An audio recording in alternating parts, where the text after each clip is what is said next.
everyone, welcome back to another episode of Nintendo Fanboyz.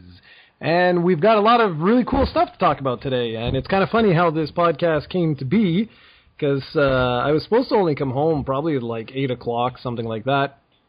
And Steven was like, you gotta come home, it's like the greatest day ever. So much news broke out and all this, so I was like, yeah, well, that's not happening. And then literally, like, maybe, I don't know, an hour or two later, all the stuff that I was supposed to have in the evening just went kaflooey. And then so I texted him, like, okay, well, man, this is your lucky day. I'll be home in, like, 40 minutes or something. And, well, here we are. So what have you been up to? Well, not much. I was really hoping we could do this today, because there's a lot to talk about. Regarding my favorite series, like, seriously, they dropped a bomb today. Like, I've never been... And the thing is, Pokemon is only going to be released in 4 months. And they've already said that in the 12th, which is in 11 days, they'll have another trailer for us. So they have even more information to give out. So it's just crazy. So I'm not sure if the plan is to have this on tomorrow. If it is, this might be the first Fanboyz where it's not actually Nintendo footage shown, because I'm not sure if you have any recorded, but you probably have some Saturn stuff in the backlog. Yeah, exactly, man. So I'm checking now. So this could... Yeah, it's going to be something else. All right, so this will be weird. It's not going to be a Nintendo game. It's going to be something else. Wait. I can show Dragon Warrior 7. Well, there you go. It's not technically a Nintendo release, but it will be soon. That's true. We've used footage for Dragon Warrior 7 in our Canadian Gamers podcast, like on 2 separate occasions, so it's only fitting that it goes to Nintendo Fanboyz at least once. Yeah, well, we'll see. I'm not sure, actually. I'm not sure if it's going to be long enough, but whatever, we'll figure something out. Yeah, we will. And as far as we usually talk about games we've been playing, and I've been playing 1 Nintendo game and 2 non-Nintendo games, but I'll talk about them anyway. So I finally finished Lego Star Wars this week. The rest, I've been bitching about the problems with the game lately, but when it runs fine, the game is a lot of fun. Finally was able to finish it and didn't have any bugs after the 5th chapter, I believe. So the rest of the game ran fine. Quick little game, really fun. I like the little humor they added to the story. Obviously, the big Han Solo death scene. Spoilers for those who haven't seen Force Awakens yet, but too bad. Is really since it's a kids game, it's really watered down. Like he doesn't even get stabbed with the lightsaber or nothing. He just like kind of falls down awkwardly. But that was still a really nice Lego game. Like, this is one, maybe if you have time, you could check out. I'm sure you would enjoy it. I've also finished off Adventures of Mana on the PlayStation Vita. Was really surprised of how much I enjoyed this game, because like we said in past podcasts, it's a really bare bones sport. They put zero effort in it, but it's just that the game at the core is just fantastic, so I had a blast playing it. It was just so much fun. And I don't understand why Square Enix doesn't port this on the 3DS also. They should. It's a remake of a Game Boy game, so why not give Nintendo fans the pleasure of enjoying one of the finest portable titles there was back in the 90s. And I've been playing lately a game you actually sent me, which is Song of the Deep.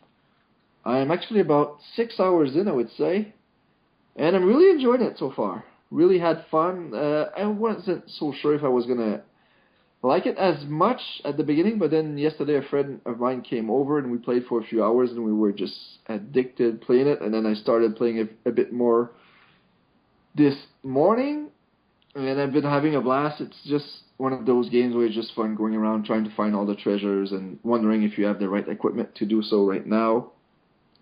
I gotta say, though, Insomniac really missed a huge opportunity with their trophies. And I know you mentioned it, everybody's mentioned it, but there's just no reason for that game to not have a platinum and not have more trophies than it has.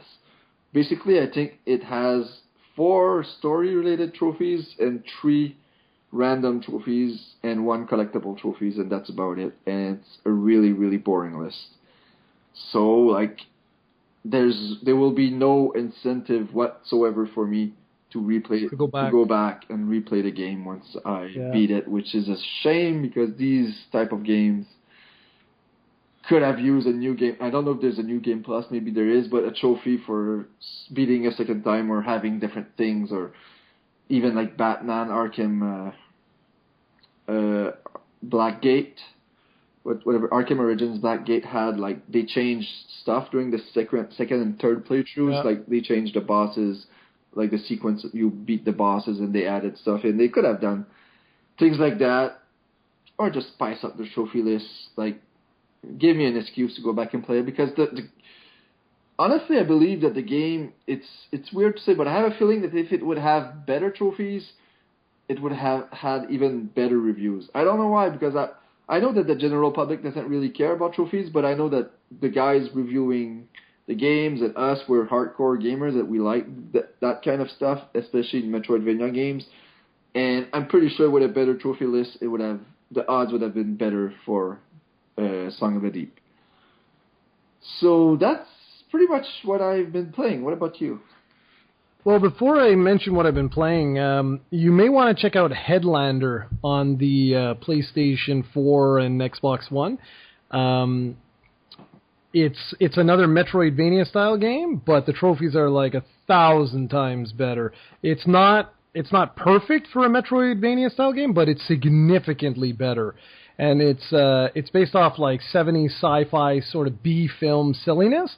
But that's probably going to be one of the next games I check out because it looks really, really fun. And I love Metroidvania-style games, so it's just a coincidence, I think, that they just happen to be released very close to each other. Now, little complaining here. Why isn't Song of the Deep on the Wii U?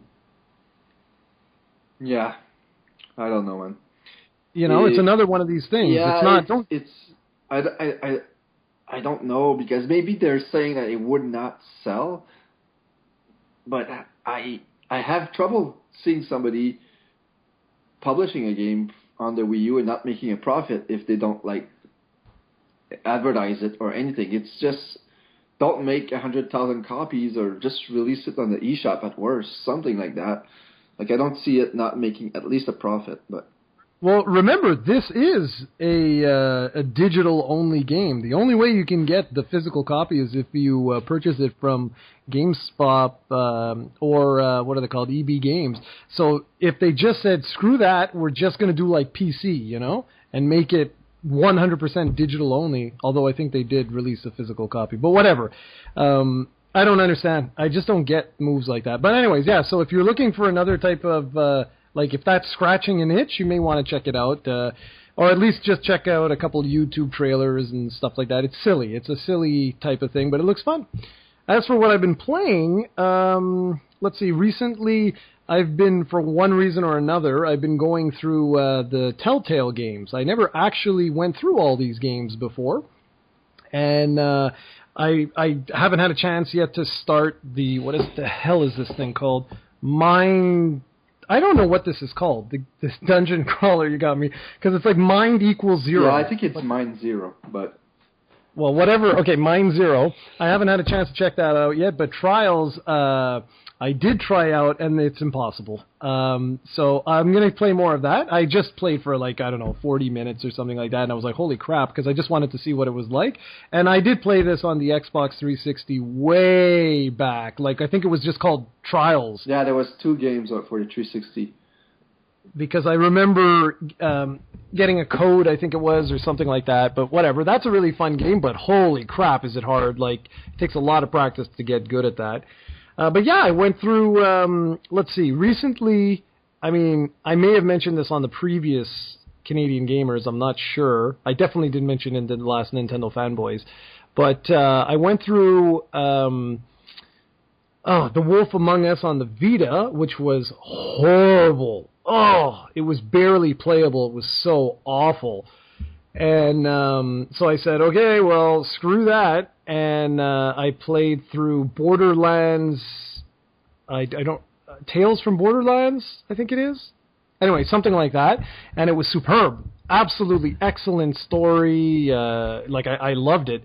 And then I just finished off Game of Thrones, and I'm about to start The Walking Dead. And these are just excellent games for me right now because the summer's kind of slow, and I have nothing coming out. Like July was like a dead month for me. If you notice, I haven't done videos on any pickups or anything like that because, well, there's been nothing that I've picked up. I'm going to do one, though. I have to actually check. I'm not even sure if I did June. But if I didn't, I'll just go back and do that really quick. But, yeah, it's just, I don't know. I've been really in the mood for more interactive movies than anything. Like, just taking it easy. And you know who's been enjoying this more than anyone? Serena. That's been the big surprise for me. She's like, wait, before you, finish it or whatever. And she sits down and she likes to watch it. Because really, it's not a game. I mean, come on. Like, there's interactive elements to it, but really it's more of like a 10-hour drama or a 10-hour comedy or a 10-hour whatever. And I don't know, it's just been it's been doing it for me for the last, I'd say week or two. So that's what I've been up to. All right. So I guess we'll jump right off with the Pokemon stuff. Yep. Because they released a 5 minutes, I believe, in 15 seconds or something like that. Over 5 minute trailer today. And there's a lot to cover. Really a lot to cover. I wrote down notes here, so I'm just going to quickly go through what they announced, and then we're going to discuss what they announced. Because there's some really, really interesting stuff in there. The trailer starts with new Alola form. So basically, they say that the existing Pokemon thrive in the Alola regions. And then they show you an Executor, and then they show you a new form of Executor, and I right away believe that it was a Mega Evolution, but it's not. It's actually the same, well, not the same, it's the Alola Executor. So basically, what they're saying is that Pokemon that have lived in the Alola regions have kind of evolved and adapted to that region. So this Executor now basically looks like a giraffe. He has a really long neck. He has the same 3 heads that he usually has, but he also has a 4th head on its tail. And it's typing now, instead of being Grass Psychic, it's now a Grass Dragon with the Frisk ability. And that's really, really interesting. So it kind of makes sense because this Executor would now live in Hawaii, and he would have a lot of sun, so I guess he could grow that way. It's really interesting. I really like this. I'm really curious to see how it's going to work, though. I assume that basically there will be 2 different Executors. Like, you'll have the one that all you will see in the Alola regions is this Executor, the Grass Dragon type. But if you use Pokebank and you bring your old Executors, I believe you'll be able to have Executors from the other regions as well. I do not believe that once you bring over an Executor from that region that he will automatically have the Alola form, but it's unclear. We have... No, I'm going to interrupt you. I would say the same as you, dude. I think just from watching that, I think I'm going to say the exact same thing. I'm no Poke expert or whatever, but I agree with that. I think that makes perfect sense, and I actually think that's what the trailer is sort of implying myself. Yeah, Go ahead, sorry. That's what I believe too. It's just that there's many questions and nobody knows quite for sure. But it's the beauty of these trailers. They're just like if you have any Pokemon YouTubers on your feed, it's crazy today. The amount of videos out there. The next one they showed, I got really, really excited about. It's a Vulpix and Ninetales. But it's just freaking amazing how much they changed them. They're now ice types. So if you don't know, Vulpix and Ninetales are both fire types. But the story goes that they, apparently thousands of years ago, humans brought Vulpix to the Alola regions. And for some reason or another, they migrated to the snowy mountains. So there's 4 islands there. I guess there's one that's going to be covered in snow, or at least have a mountain that's snowy. And they've adapted over the years, and they're now ice types. and they look freaking cool. And that's amazing because if you don't know, there's tons of fan-made Pokemon hacks on the internet.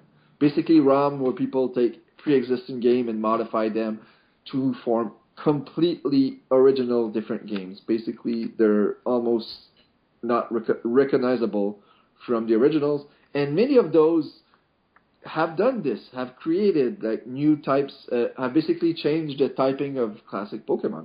Even the Pokemon Company with the Pokemon trading card game in the past, I think, have done this too, have changed some of their types. I think they were called Delta. I'm not familiar with that. I haven't played the Pokemon TGC since I was like a kid, but I think that happened before. The fact that they're doing this now is simply awesome. And they just look freaking fantastic, especially Ninetales. And Ninetales is now an ice fairy type, the very first ice fairy type in the game, I believe. And it's going to be interesting because Vulpix usually evolves into Ninetales via Firestone. So how will this Vulpix evolve into a Ninetales? Will it be by just leveling up like normal Pokemon, or will it be, I believe there's one fairy type that evolves, and that's Florges. I think he evolves with a Dawnstone, if I remember right. It's some kind of stone, so it's possible that he will use that same stone to evolve into Ninetales. That would be curious, but just the Pokemon itself looked fantastic. And the next two they unveiled was Sandshrew and Sandslash. Both are now ice and steel, and both also live in the snowy mountains, the same region as Vulpix and Ninetales. I'm really going to be curious how it's going to work with the Pokédex. If they're both going to have the same Pokédex number, or if they're going to have different numbers, and if they're both going to say Vulpix, or if one's going to be Vulpix and the other one's going to be Alola Vulpix. I really have many questions that will probably only be answered once I have the game in hand, so I cannot wait. Sandshrew and Sandslash both look awesome. It looks like they will lose some speed and gain some defense because of their new typings. However, please consider that Ice still seems to be a terrible matchup for just by looking at them, because they're both 4 times weak to fighting and fire, which are both very common types. So I'm not sure if this Pokemon will be competitive or used a lot in competitive play, but whatever the case, it looks interesting, and I really like this. And we're probably going to talk a bit more about these Alola forms later, but I just wanted to quickly mention this. After that, okay. Do you want to, do you really want to do the whole thing and then comment on the whole thing, or do you want to break it up? Yeah, we can break it up. It's up to you. Well, it's just because I might forget certain things by the time you get back. Okay, sure. We'll break it up. So these new Alola forms, I'm really got excited for that. I never thought Nintendo would do this. It's really smart, especially now with the Pokemon Go. Obviously, this was planned before Pokemon Go, because this game is probably almost finished by now. And this will help because everybody's playing Pokemon Go right now. Everybody's feeling a nostalgia, and these are all classic Pokemon. So I'm pretty sure that most of these Alola forms will be new, will be the original Pokemon, but also you can expect a few from the other generations as well. And I just can't wait to see which of my other favorites will get new forms. And I like the fact that they're not afraid to really mix it up, because Executor did keep its grass type, but then you see Vulpix and Ninetales completely 360 around and completely change. Yeah, for me, first thing was I saw these this morning. Well, I think it was this morning, and it was funny because I was like, oh wow, this looks pretty cool. But then that's what I was thinking too. Was like, well, how the hell are they going to incorporate this? And it would be kind of silly if like, you know, you bring in your pre-existing pokes and they just transform in that. I wouldn't like that. It makes more sense, especially considering like the backstory that you said, you know, that like thousands of years ago they were brought and put to this particular region, and this is what happened to them. So it would be kind of stupid if you just brought in your pokes and boom, they suddenly evolved. That would be kind of dumb to me. But for me, what's kind of cool is like what other ones are going to be like this, you know? So I'm kind of curious to see if any of my favorites from like the first generation in particular, or even the second generation, if any of those others make their way into these Alola forms. So yeah, very cool. I really like the designs too. I like this. This is crazy, man. And like you said, this is most likely just the beginning. There's probably a lot of crap we don't know about, but you may continue.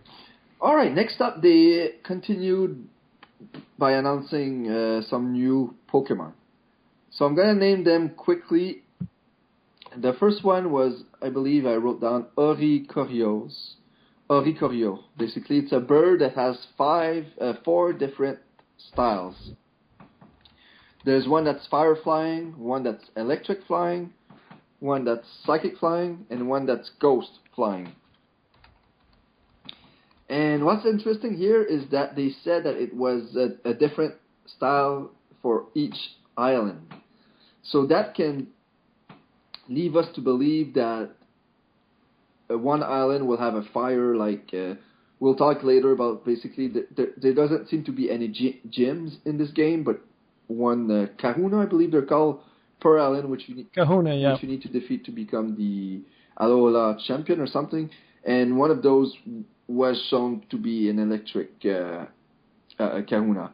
So maybe that tells us that there will be a fire Kahuna, an electric Kahuna, a psychic Kahuna, and a ghost one. And it did have a pretty cool ability, which was Dancer, I believe. And basically, when a Pokemon uses a dancing move like Quiver Dance, it automatically gains the boost, which is cool. However, I hope that it's not just for dance moves, because there's not that many dance moves. I think there's Quiver Dance, and there's one other dance I don't remember the name of. And I think that's about it. So there's not that many dance moves. Hopefully it's not just that, because it won't be that good, but then again, you don't want it to be too overpowered. And then the next one they announced was, and feel free to cut me whenever you have something to say, was Minior, which is a rock flying type. It doesn't seem to have any kind of wings or whatever. It's just levitating. So I thought the flying typing was weird. It does have some kind of ability that means when it gets hit, its core breaks. So I'm not sure what advantage or disadvantage it gives. And it was shown that it had different colored cores. Like there was a red one, a yellow one, and some other colors. We still don't have many details on that one. Then we saw Gumzoos, which seems to be the evolution of, I believe, Zangoose. I'm not really sure. That I didn't write it down, but I think that was it, which was a Pokemon that was previously announced. And then we saw, I think I wrote down Formentis and Laventis, which are both grass types, and they did show us a new move which is called Solar Blade, and it looks to be a pretty powerful physical attack. And finally we got Mudbray, I wrote down, which was the pre-evolution for the previously announced Pokemon, which I'm not sure what the name is because I did not write it down. Are you still there? Yeah. Okay, because I muted my mic because Serena's walking around doing. Okay, that's why. I thought you were. So that was about it for the new Pokemon announced. Not sure if you had any comments on those. Well, not too much comments. I'm just kind of curious. I mean, the new ones I'll have to mess around with there, and I think I'm going to be playing this one without finishing the others. I know that kind of sucks, but I'm really looking forward to this. And I don't want to get series fatigue. You know what I mean? And if I have to go through all the other games that I got to play, I'm really worried because it was starting towards the end of Pokemon Emerald. Mm-hmm. And I really don't want that, because I won't enjoy the game. Yeah. I'm going to be like, oh, Christ, it's the same thing again. It's either that or it's going to be I wait until next year. But I would like to experience this with you, even if I don't get the same, have the same impact. But we'll see. Anyways, no, the one thing I wanted to mention was with the core. You think potentially that depending on the core inside, it could change its type? That's a possible theory there. It could, you would assume the red one would be a fire type and what. Yeah, exactly. So it is, and I'm really hearing my voice echoing, which is weird. I usually don't hear it through your mic. Oh, really? Yeah. Well, I don't hear anything on my side. Okay, so it's hopefully... probably just my setup. So I'll just live with it. But aren't you happy that I can actually talk now about this subject? Yeah, no, it's like I really hope that you actually play this when it arrives, because I want to have somebody else to play it with. I only have one friend here who plays Pokemon, so that's gonna be something. And I think that since there seems to be like those Alola forms or all Pokemon that you've played and enjoyed in Generation 1, I think you're gonna be really enjoying this. I think and like there's more stuff coming, and it seems to have radical changes in this game, really radical. So there's one subject in particular that we'll talk that's really interesting that you won't have much because it's something that's part of Generation 6, which you haven't played obviously, but I get what you're saying with series fatigue. So I don't want you to get tired of this. I never thought you would actually get into the series, so just don't play anything until Sun and Moon. You have 4 months. I'm pretty sure by that time you'll get back into the groove. Oh yeah, sure. I'm sure. I have no doubt, and that's why I'm kind of excited for this, because the more changes that are made to like the quote unquote staple of the series, the better it is for me. Because everybody on YouTube's been telling me, no, you got to experience the whole series to really appreciate it. But if this one is dramatically, changing, say like the status quo from the last generation of X and Y, well then great. That's perfect. All right, go ahead, man. Continue. I'm going to mute the mic, though, so don't get scared. So quickly after that, they show something which is a feature which will allow you to ride Pokemon. And it seems like a minor feature, but it could have some stronger applications, because maybe it will remove the need to have so many HMs in the games. That would be interesting. I don't mind it that much, because after the game is done, you can always erase those HMs. You could not in Generation 1, which is why you might not remember that. But in the new games, there's always a way around it, but it is annoying, especially in Gen 4 when there was like 6 or 7 HMs you needed at all times to progress. And this was a cool feature in the Omega Ruby Alpha Sapphire, where you could ride a Mega Latios or Mega Latios. Basically, I think I said Latios twice, but I meant Latias and Latios. And you could basically, with a flute, call them, and they could fly you whenever you wanted. That was pretty cool. So basically, you didn't need to teach fly to a Pokemon or carry a Pokemon that had flied with you, because Mega Latios or Latias did not need to be in your party in order for you to use this. They did show you riding, I believe, there was... Damn, I should have written down. I don't remember the Pokemon. I know there was a Charizard, and there was some ground types. So there was all kinds of stuff. I think you could even ride a Sharpedo at one point. So it looks pretty cool. I'm not sure if these will necessarily be in your party. So it's going to be something to keep an eye on. And then they talked about the islands and the trials that you will need to take to complete the island. So this is interesting. It seems that gyms will be gone, and that's good. I was getting a bit tired of the gym formula, but not for the same reasons as everybody else. My reasoning was that the game was easy because that the gym did not have enough Pokemon, and that the gym was a bit stupid that they would only carry one type, because it was really easy to prepare for that particular gym. However, it doesn't really seem like this will fix the difficulty from what I've seen. Like again, this is only maybe they shown only the beginning, and there's only 4 islands, so this leads me to believe that maybe we'll have like a Generation 2 twist at the end, where once you've finished with all the 4 islands, maybe you're not done with the game. Maybe there's a whole entire region that unlocks. Maybe you get to revisit Kalos. I don't know, but I think there might be a huge surprise in store for us at the end, because they've been working on Pokemon Sun and Moon. I wouldn't be surprised if they've been working on this game since X and Y, because RS was a remake. Maybe they've had that. They were working on RS and X and Y at the same time because it came less than a year after X and Y. So basically, Sun and Moon, they've been working on this game for 3-4 years now. So I would not be surprised if there's a lot more to this than meets the eye. And it kind of points that way because this is already like the 4th or 5th trailer of this game, and it's 4 months away.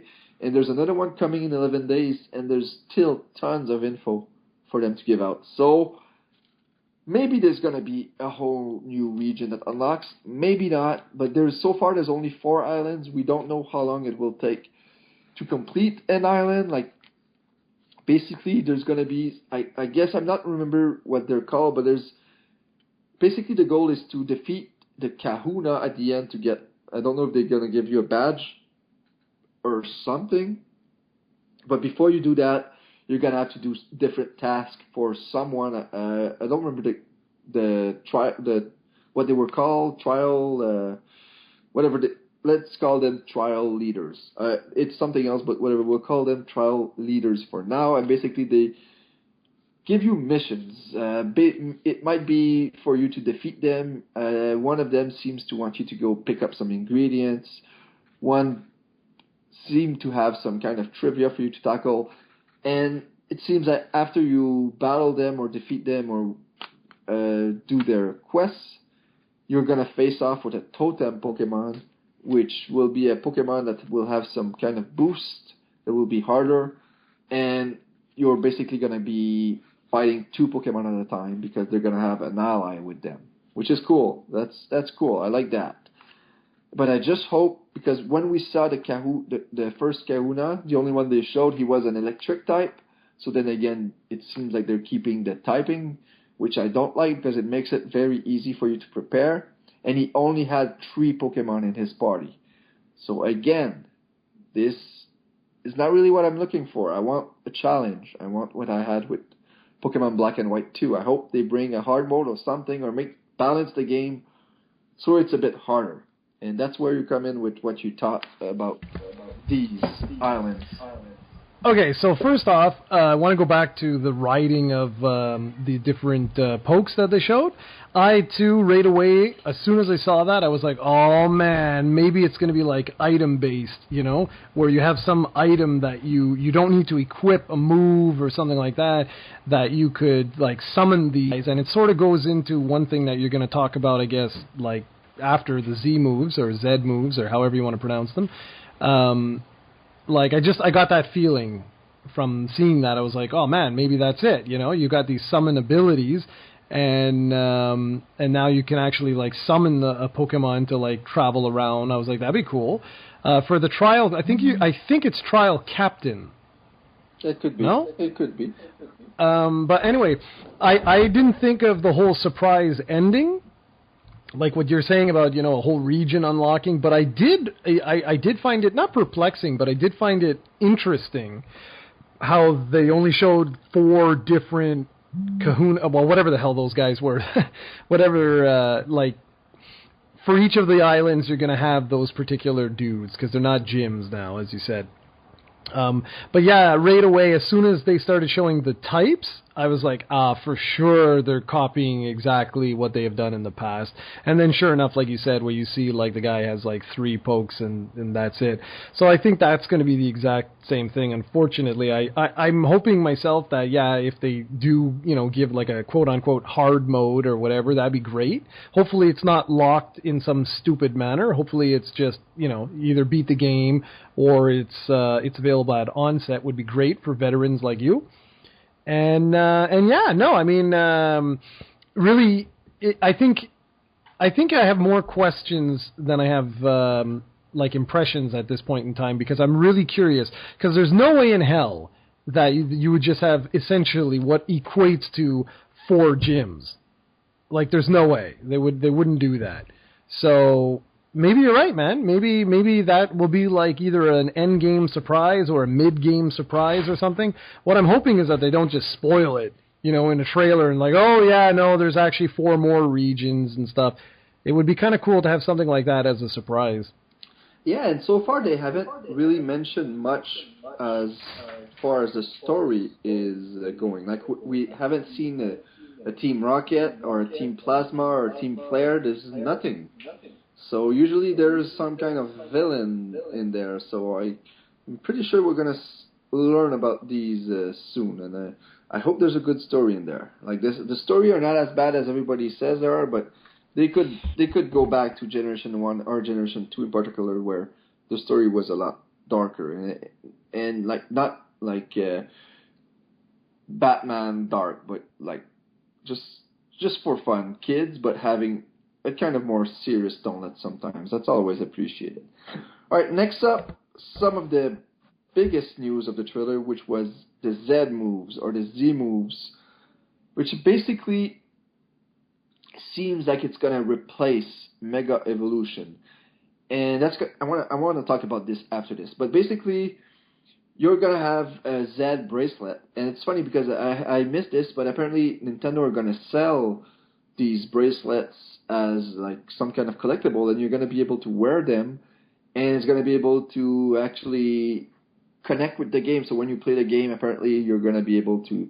When you use a Z move, your bracelet would actually light up or something. It's just a cool little side thing that I thought I'd mention. I'm not actually 100% sure that this is true, but I heard it from a reliable source, so I believe that's going to happen. So basically, there's going to be a ton of merchandise with this game, and expect amiibo cards. Expect that's going to happen probably. And basically, you're going to have these Z bracelets in the game. Probably you're going to find it midway through. And you're going to be able to find Z crystals, and I assume that these Z crystals will be for each of the 18 types. I believe there is now 18. And what you're going to need to do is you're going to need to equip that Pokemon with a Z crystal of the corresponding type. Let's say you have a Pikachu, you're going to need to equip him with an electric crystal. And then you're going to need to make sure that Pikachu has at least one electric move in his moveset. And what happens is that once, and that's important, once per battle, you're going to be able to use one Z move. And these Z move looks like they're really, really powerful move that probably would take down most Pokemon in one hit, depending on the stats, of course, of the Pokemon. But that's it. And that's really, really opens up the possibilities, especially if they do remove Mega Evolution.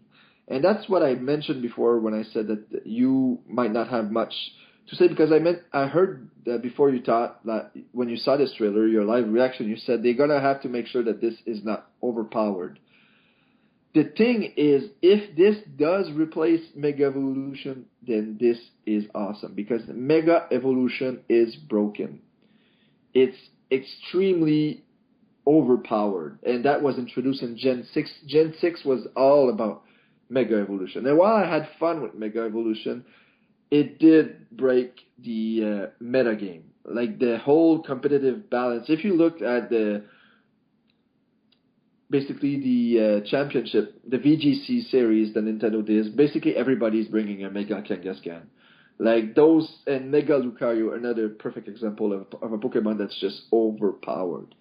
And it's not as fun as it was. And if they are removing Mega Evolution, and it's almost confirmed that they are now, these Z moves will be a lot more fun. Because basically, instead of having a useful item like leftovers or an assault vest, you're going to have to equip your Pokemon with a Z crystal. So right there, you're gonna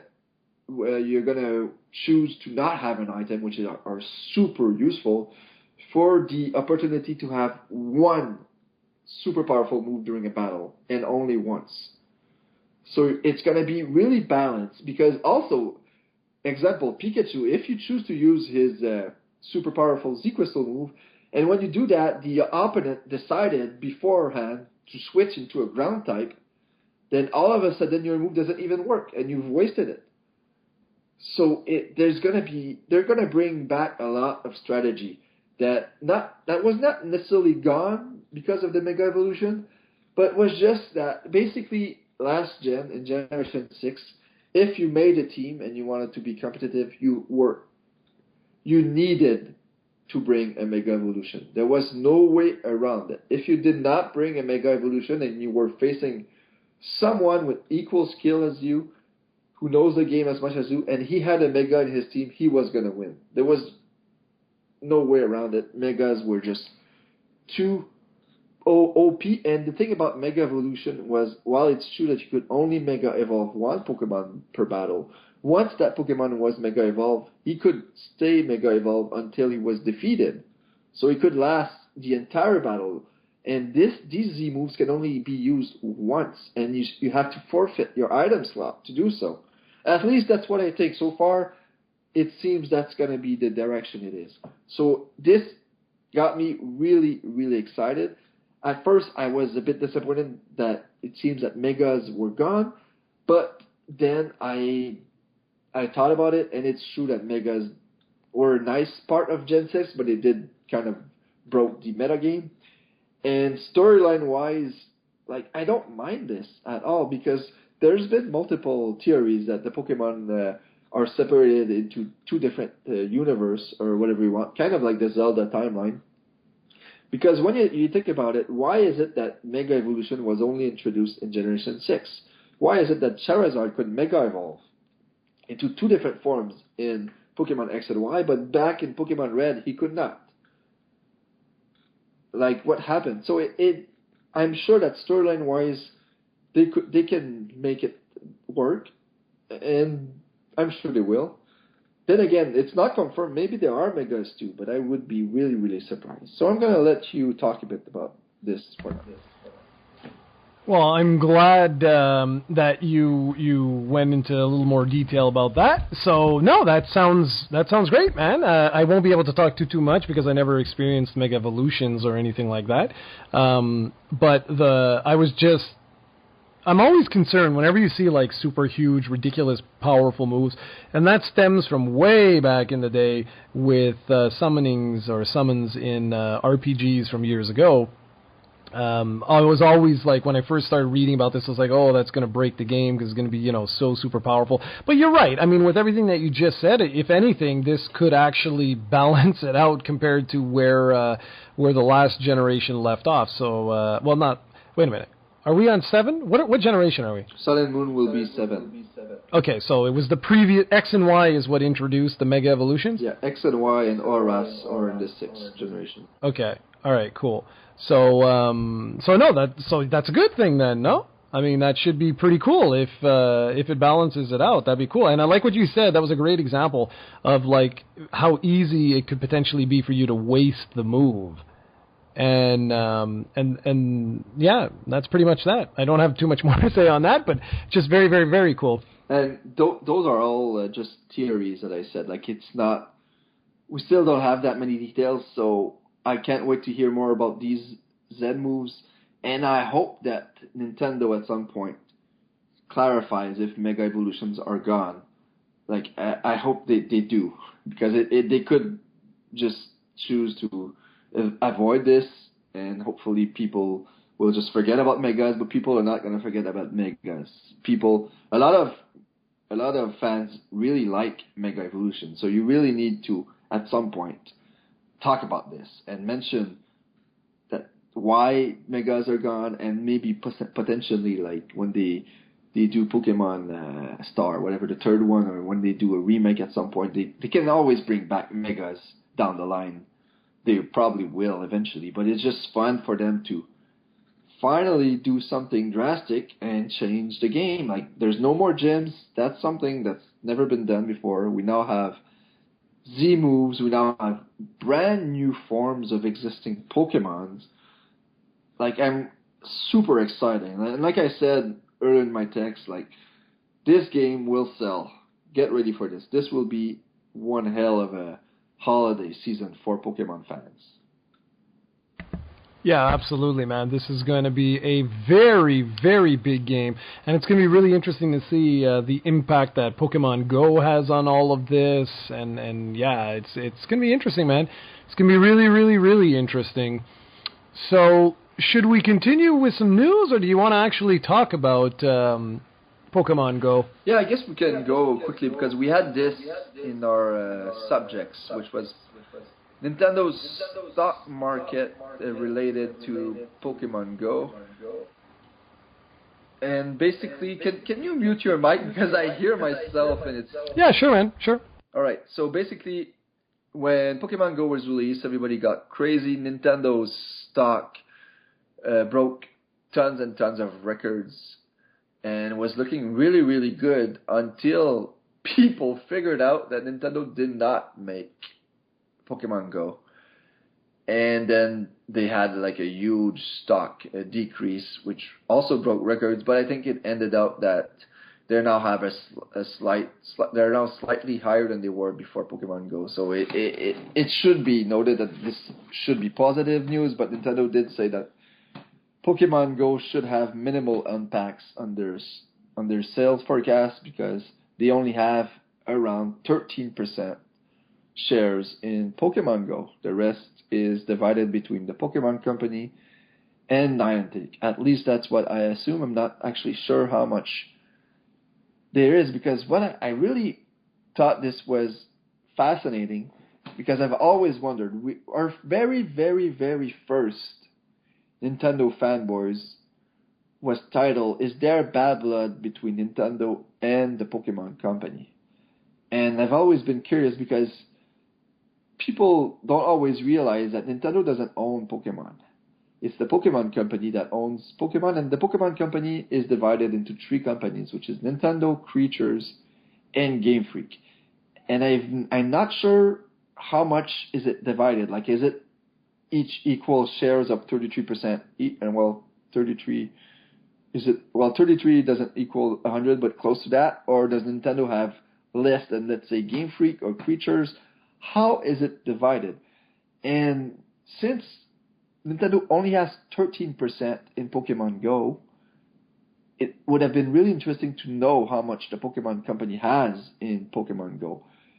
Because if the Pokemon Company has, let's say, 50% and Niantic has the other 50%, then that tells us a lot about how much Nintendo owns of the Pokemon Company. Because it would have 13% of 50%, which leaves 37% divided by 2, which is a bit more than 13 each.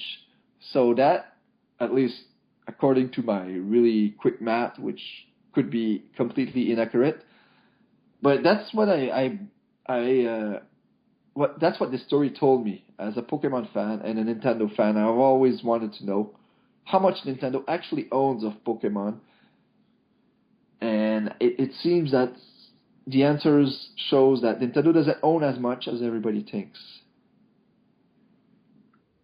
Yeah, that's something that I would like to know myself. Because, like, here, on July 25th, okay, the company that created Pokemon Go was worth $3 billion. However, going through all of this sort of stuff, it says, a company named Alphabet, which is Google, okay, owns 6% of Niantic, which is worth $217 million. However, there's other investors were the Pokemon Company and Nintendo. You know, so it's confusing to say, well, those are investors of the actual company. Those are not investors, like, in terms of who owns Pokemon Go. And that's the thing, like, does Nintendo own any part of Pokemon Go? Or is it split between the Pokemon Company and their share is simply 13%? Because that's the thing. That's what makes all the difference in the world. If this was a separate contract that Nintendo partially negotiated and their part of Pokemon Go's profits is 13%, okay, that tells us nothing. But if the contract was negotiated specifically between the Pokemon Company and Niantic, well, then that changes everything. Because like you said, then that really shows you how little Nintendo actually owns. So that's interesting, man. And I don't think we'll ever really find out unless they publicly come out and state it. I'd have to dig through all of their financials to see if there's ever been mention of it, like when they founded the Pokemon Company, if there was ever anything mentioned there. But it would be really interesting to find out a little bit about that. So what's next, man? You should have the list in front of you. All right, so then I will jump on in with just the order that I had here. I just wondered if there was anything else you wanted to mention. Okay, so there's some interesting news that will most likely lead to some discussion here, and that is SEGA announced recently, I think last week or the week before, 2 different Sonic games. We'll start with the newer one, which to me is essentially Sonic Generations 2. The trailer that they showed was just a CG trailer, and it featured both the original Sonic the Hedgehog and it featured the new Sonic the Hedgehog. So basically like the original Generation 1, if you want to call it that, and like the 3D Sonic from now. So 2D Sonic, 3D Sonic. And they didn't, it's not called Sonic Generations 2, it's called Project Sonic for now. It's being developed by Sonic Team, and it's going to be released for the NX, PC, PS4, and Xbox One. And it's interesting because the Wii U is not mentioned there, and Steven's going to have something very interesting to say about that, but I just want to tack on the second part, which is that Sega announced something called Sonic Mania, which is going to be released spring 2017 on PC, PS4, and Xbox One. Notice no Nintendo platform there. It reimagines stages from Sonic 1, 2, 3, and Sonic CD. There's a bunch of new zones, plus a new drop dash ability. And the big news is that basically the Wii U is completely ignored for all these Sonic games. And I could go into a lot more details on Sonic Mania, but I got to say it looks really, really awesome. And now I know you had something you really wanted to mention about this. Yeah, when I heard about this, I was extremely pissed off. Because I don't understand why they're not bringing this to the Wii U, or at least the NX. Because the Wii U had 2 exclusive Sonic games, and both were awful games. So we had to suffer through 2 horrific Sonic games, and then they finally decide. And then I'm gonna hold my judgment, because these games could be crap. Like they don't have a good track record with Sonic for the past like 15 years. But these, at least the 2D one looks like it's going to be a solid Sonic game that's basically plays like the old classic Genesis games. And they're not bringing it to Nintendo fans. It doesn't make any sense. Like they have nothing to lose. They should bring it to at least the Wii U. They brought 2 awful Sonic games, and now that they're making a potential good one, they're saying screw you to Nintendo fans. That's just horrific. That's just terrible. Like Sega, like I'm gonna stop there, because that really got me mad. Good. I like getting you mad. It's really crazy because Sonic Mania, really for all intents and purposes, is a ROM hack. And it's actually being done by guys that do ROM hacks. It's not being made by Sega, this. And it reminds me a hell of a lot of Super Mario Maker in not obviously the fact that people can make their own levels, but more in the fact that some really genius stuff was created in Super Mario Maker, and going to the community to allow them to like officially give them money to make like new 2D Sonic levels and stuff like that is just friggin' awesome. And yeah, maybe it's more of the same, like you said, maybe it's bull, maybe it's gonna be crap, but the fact is that it looks good. It's the first Sonic game in forever that I'm interested in. That when I saw that, I was like, oh, that's really cool. And to sort of shun out Nintendo fans is a really dick move. Pardon my Spanish. But really, like it's... You know, Nintendo and Sega had an exclusive like agreement for Sonic the Hedgehog, and this is like, wow, you know, this is the way you say thank you for that. I mean, obviously some deal was worked out for that, and I don't know, it's just that's a really douchebag move to do. I didn't like that myself, and I'm gonna move on because that's really aggravating. Unless there's anything else you wanted to add. No, that's all I had to add about this subject. Okay, cool. So moving on, there was some interesting rumors over the last couple of days, actually. Even as this goes live, I'm going to try my hardest to get this up for Tuesday. So hopefully you're listening to this on Tuesday. If not, well, sorry. Eurogamer reported some very interesting rumors. Now, some of them we had heard before, and some of them we have not heard before, but it comes from some really reliable sources. Eurogamer has a very good track record for these sorts of things. So basically, they said that it will be primarily a handheld device. It will run on carts, and it will be a successor to both lines. They will be indeed merging both the handheld and the console space, so that all development at Nintendo would now be 100% behind one platform. That was something I forgot to tell you. So that's interesting. It will have the ability to attach HDMI to your TV for at-home play. What's interesting is in the description they said it will have two detachable controllers, one on the left side of the screen and one on the right side of the screen. Now, the mock-ups, and these are 100% mock-ups, imagine if you had, say, like the nunchuck, let's say, obviously a little more rectangular, not so curvy, or maybe it is curvy, where you have, say, an analog stick and like a D-pad on one with maybe one or two buttons like on the shoulders, and then on the right-hand side one you'd have 4 face buttons and then say like another analog stick and then maybe 2 shoulder buttons. And what they're saying is that these controllers can then be removed for use for local multiplayer. And apparently that's going to be something that they're really going to be pushing is local multiplayer, in the sense that what you can do is, let's say you're on the go, you could actually have the screen, you could put it down, it's supposed to have like a little flap or something that you can like, that it can support itself. So, like, in other words, it won't just lie flat. It'll be looking at you. I don't know if I'm making much sense. And then you can have these 2 controllers that you both could be playing. Now, the only thing with that is I'm like, well, these would have to be some mighty simple games if they were actually going to do this.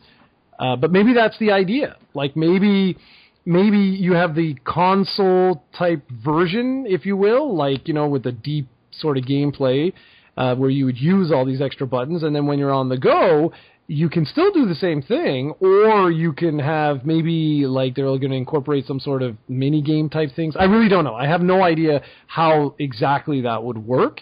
Again, these are all rumors, so I mean we don't really know. I do like the idea though of Nintendo in particular focusing on local multiplayer. That doesn't mean that online will not exist, but I like that because local multiplayer really is something that I hope doesn't disappear completely, because there is nothing like having a buddy over, you know? And yeah, maybe like they dumb it down to like 2 players, you know what I mean? Like so that some games, or maybe even like applications or something like that are designed around 2-player games that don't cost the company much money to make. I don't know. I really don't know, but I'm interested to find out a little more information about that. And then finally, the last thing is it's rumored to be running on the Tegra platform, just like the NVIDIA Shield. Now, this is where the rumors are a little iffy, because it's not confirmed if it's the original Tegra or if it would be the Tegra 2. It is extremely doubtful to be the Tegra 2 given the timing of release of the platform. It's possible, but given Nintendo's history, and by that I mean they like to recycle used components. The Tegra 2 would be a newer component, and that would be very surprising, let's put it that way. Now, we don't know that it's not a custom Tegra chip that was put on these things.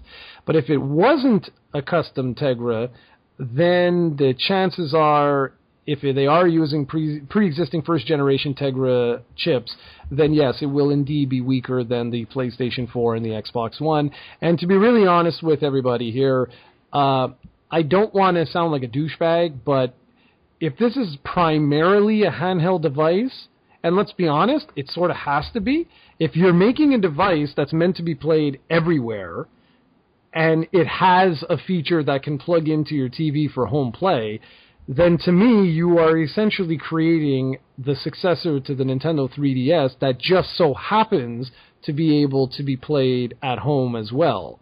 So, to me, that makes sense. I mean, they have to do the lowest common denominator in the sense that if this device is going to be used outside, or like around, like your cell phone and things like that, then there's no way in hell this is going to be as powerful as like the Scorpio or the PlayStation 4 Neo, and I'm okay with that.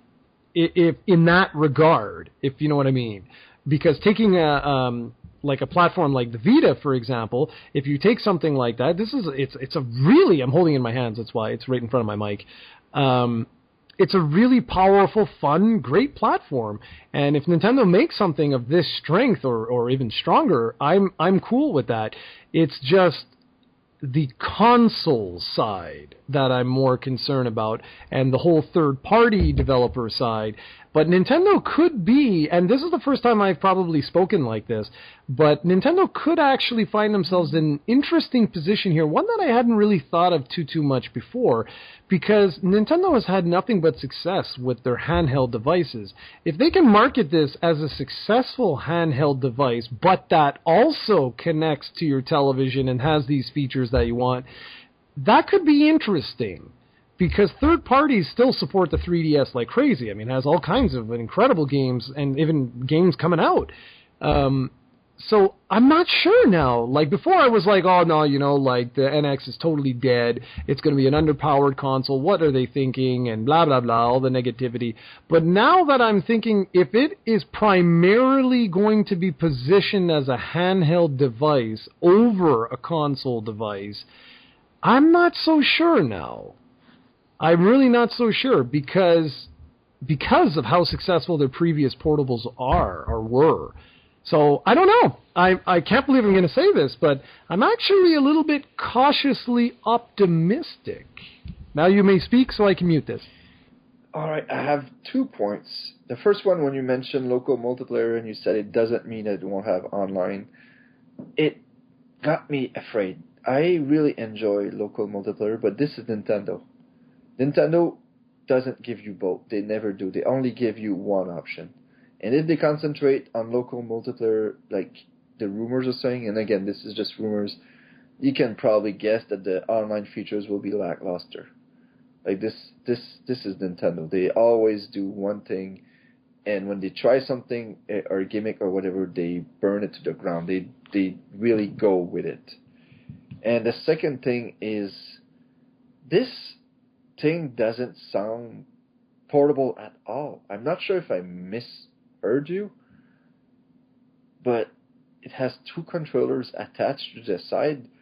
Do you need to play with a controller, or does it have a button on the actual thing? Because you can't really bring a controller and some kind of portable with you and then play it on the go. That doesn't work. Okay, here, wait.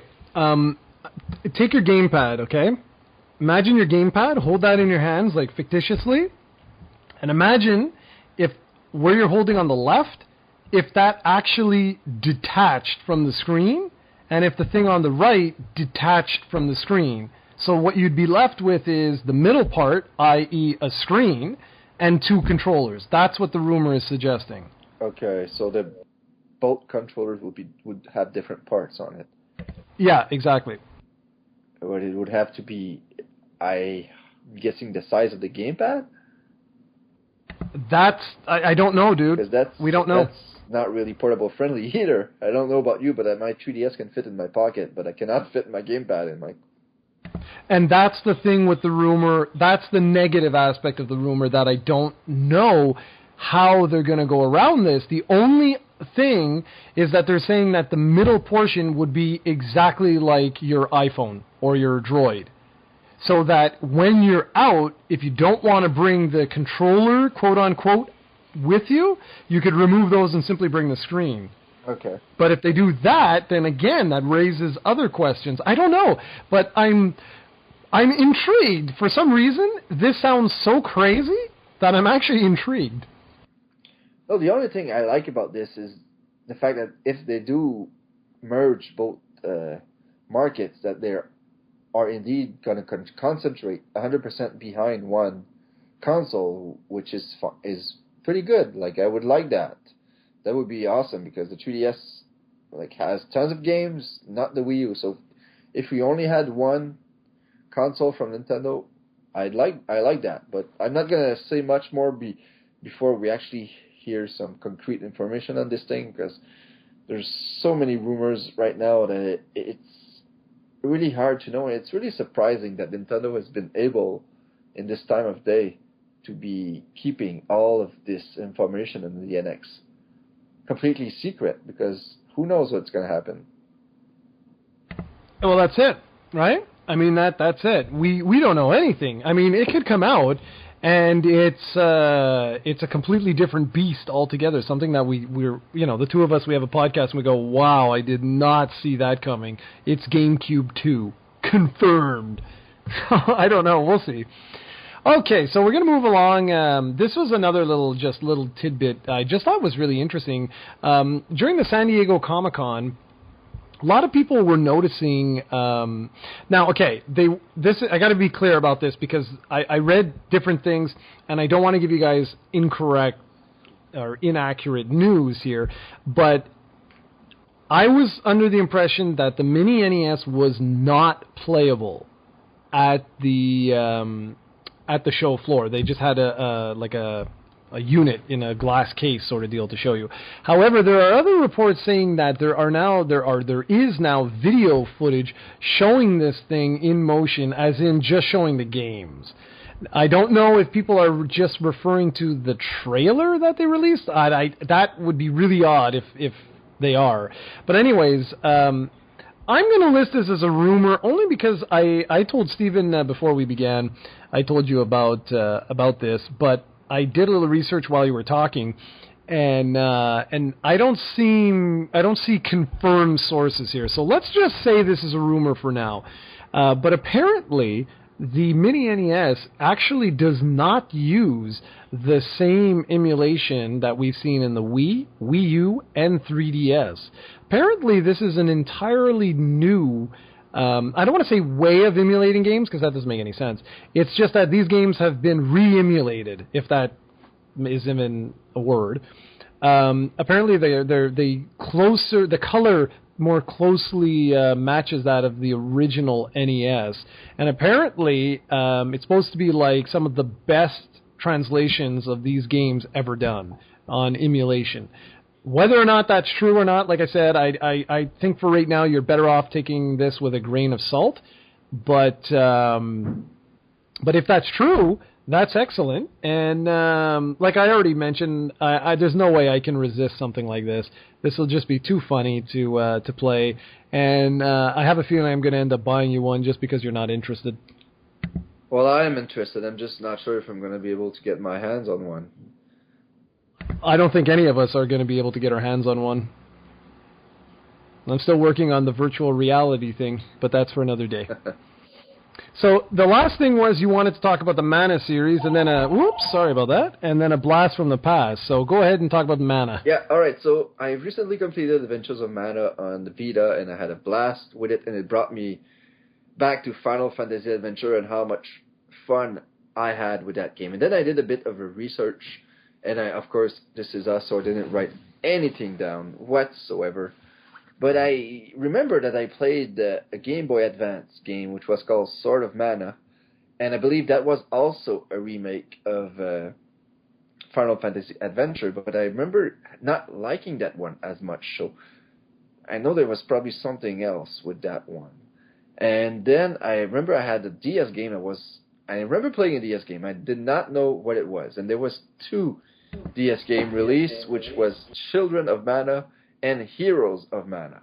Heroes of Mana I never heard about. I should have probably looked at some YouTube footage or whatever, but apparently it's some kind of real-time strategy game or tactical strategy game. I'm not sure, but it's not really the same style. And I remember Children of Mana disappointing me when I played it, which was I was maybe 19 or 18 or 20 years old when this came out, and it was kind of like a generic dungeon crawler that you could play with a friend, and I did not enjoy it that much, and it got pretty mediocre reviews.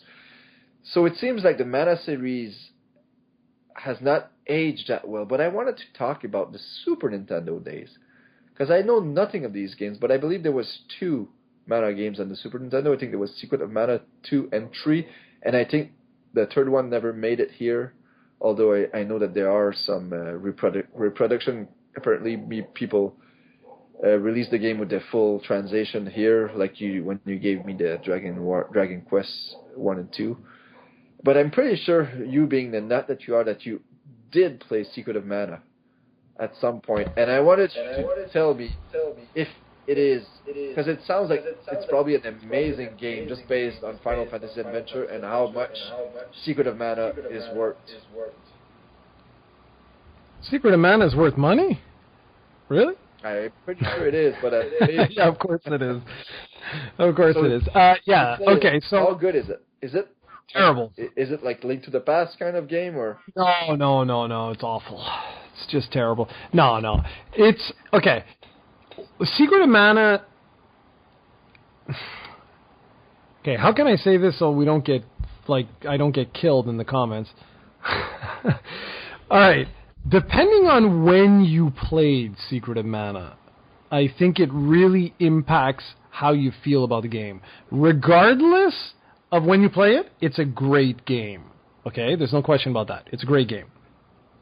But if you played A Link to the Past first, I wasn't as impressed with Secret of Mana. Does this make any sense? Like, it's a really good... call it a poor man's Link to the Past. Well, it's very different because it infuses more role-playing game elements into it. It's also one of the only co-op games on the Super NES. Like, if you have a multi-tap, I think even 3 players can play the game at once, which is really cool, because that was so unlike any other game, and that's the way I experienced it, at first, was in the co-op, and I thought that was wicked. Like, that's absolutely awesome, you know? Imagine playing A Link to the Past with another player, which they would do years later with the Four Swords games and stuff like that. But it's a great, great game. Is that on the Virtual Console? I don't think so. Damn you. I don't know, but... Well, actually, wait, let me check. Hold on, let's check. It's a really good game, though. It's an action RPG that's just a fantastic game that... oh, my lord? This has never been released on the Wii... Oh, no, here we go. Okay, I was going to say. What? Okay, the original version was re-released on the Wii's Virtual Console in 2008 and the Wii U's Virtual Console in 2013. Really? Apparently so. Oh, well, is it like... Alright, I'm going to have to check that out because this one I'm probably going to have to give a download because I... Check it out, though, man, because make sure that it's not like Japan only or... Because I really enjoyed Final Fantasy Adventure, so I think I might like this game. And just the fact that it's co-op, like I really adore co-op games. Did you ever get to play Secret of Mana 3? I did.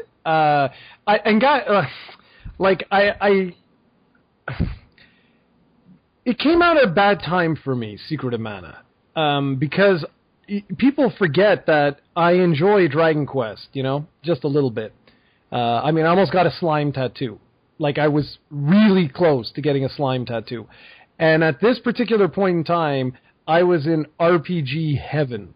And A Link to the Past, was the greatest thing in the world to me.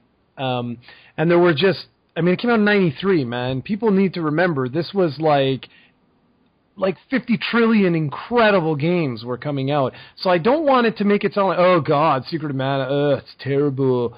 Not at all. This is an incredible game. If you play through it, you're going to really enjoy it, I'm sure. Because it's Adventures of Mana, but significantly nicer. It has obviously a lot of differences. There's a lot of Mode 7 for transportation when you move from one area to the next, things like that, like when you're flying. But the series is actually called Seiken Densetsu. And the third one, which was Seiken Densetsu 3, was never actually brought over here, but that's another one that I imported, and it's even nicer than Secret of Mana. Again, there's some changes here and there, but has that ever been released here? Probably not. Like I said, if you wanted, you can buy a ROM of it. Yeah, they do have reproduction cards. I'm just reading if it was ever... Yeah, no. Overall, the game is one of the best role-playing games from... Yeah. No, definitely go... You know, I don't want to really... I'd rather you go and try this. See, let's see. Hold on. Let me check right now, since I'm right here. Secret of Mana Wii U. Let's do this. Here we go. This is from 2 years ago. Isn't there like a way that we can check this? You would have to take your gamepad and check that way, because I don't know.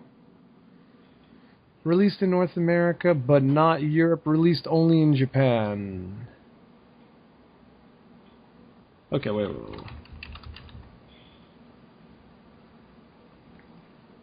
Secret of Mana. Okay, SNES was what? Released only in Japan. There you go. Oh, that sucks. So it was not released here. Why did you do that? That's the first one was released here, right? Well, remember, the whole series is like Secret of Mana alone, standalone, yes, was released in North America, but they're saying that for the Virtual Console was only released in Japan. Okay, yeah, that's what I thought. I would have remembered it if it would have been in the Virtual Console. But no, it's a really good game that you most certainly should play. I haven't played it in forever, and like I said, it was just bad timing. I remember that it was originally going to be one of the first games for the PlayStation, and by PlayStation I'm talking about the Nintendo add-on, like the CD system add-on for the Super Nintendo.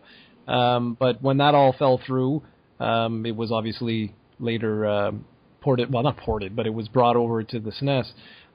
The other one that I liked it, but it wasn't great, was Legend of Mana for the PlayStation, for the original PlayStation. That was a good game, but it wasn't as good as Secret of Mana. But it's a shame. Maybe I got to buy that for you too.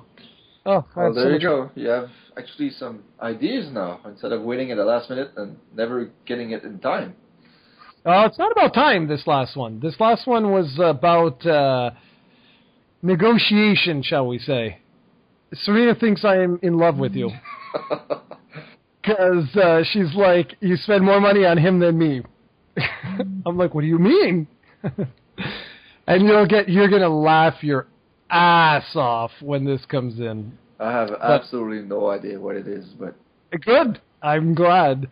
So that's it. So tell us your blast from the past that no one knows. Mine will be Secret of Mana, because no one knows that. No, mine is really, really... no one's going to remember this game. This is one of those games that you might never have played. One of the rare ones. Oh, nice. Tell me. It's Jurassic Park 3 Park Builder for the Game Boy Advance. Nope. Really... a game that came out to basically no one cared at the time. I bought it for what is it called? Jurassic Park 3 Park Builder. So Park Builder. Park Builder, okay. Yeah. It's a, kind of like The Sims, the original Sims. Yeah, okay. So you basically go around, you build an amusement park, and you go send some scientists to get some fossils, and then you create clones from those fossils, and then you get different kind of dinosaurs that go to the games to try to find different species, and then try to keep the park safe so nobody gets eaten or whatever. And if you get... like, it's kind of like The Sims. I played The Sims on the Super Nintendo, and I found that game to be impossibly hard. No matter how good you were doing, eventually the game would just turn up the difficulty and screw you over. The same thing kind of applies here, that eventually it seems that the park will go bankrupt, whatever. But I had a blast with this game as a kid, and it's a game I don't think I actually own anymore. I think I sold it, but it's just something that it never gets talked about. And it's one of those games that if you have a Game Boy Advance and you see it in the garage sale or somewhere, pick it up. It's really fun, really portable friendly, really nice game. Nobody talks about. That's why it's a blast from the past. Awesome. And I want to say again, because I want people to tell us your impressions of Secret of Mana, because I haven't played that in so long, and you mentioning and putting me on the spot there, you actually just sort of you brought up a good point where I'm like, you know, I don't really remember too much about this. So I'd like you tell Steven what makes Secret of Mana a really, really awesome, wicked game. And if the rumors are true, and by rumors I mean what Square Enix has said in Japan, that they plan to release the quote-unquote, Mana series, or Seiken Densetsu, on mobile and potentially the Vita and or 3DS, you might be getting Secret of Mana and, well, the one that never came out here, the third one, and maybe even Legend of Mana, all remastered on modern platforms, which would be kind of cool. Yep, that's my hope. And with that, we will say goodbye, and I guarantee you the footage is going to be a whole whackload of games that have nothing to do with Nintendo, because that's the way we roll. And with that, take care, everybody. We'll see you next time.